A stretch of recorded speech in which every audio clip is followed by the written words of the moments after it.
يعطيك العافية معلم، الأكل كان كتير طيب. السلام عليكم. تعال عندي، تعال. شكلك نسيان الحساب استاذ. يا معلم هنا حساب؟ مو أساس قبل الساعة 12 مجاني؟ صحيح هالكلام، مزبوط تماما، بس هلا الساعة 12 وربع. بس يا معلم الساعة 11 مو الساعة 12. مزبوط استاذ، بس نحن بنمشي على ساعة المحل مو على ساعتك انت، وهلا الساعة 12 وربع. ايوه شو مصطفى؟ ايش نعمل هلا؟ ولا يهمك، الحل عندي. تكرم عينك معلم، هلا حطونا ساعة فواكه لبين ما اخوي بعت لي مصاري على البنك، قال لي مبلغ شوي كبير. إذا هيك تمام، تفضلوا استريحوا.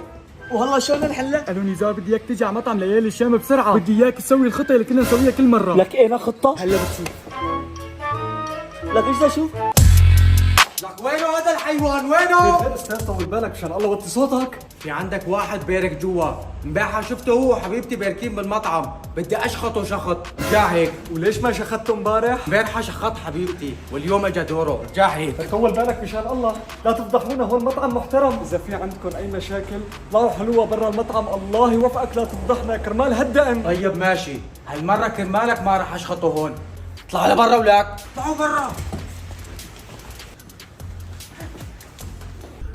ليه جيت يا زلمه؟ كنا حاطينها فوقنا وتحتنا. لا تاكلوا للهم، عندي بالحساب بلا بطيخ، المهم سمعة المحل ما تنتزع.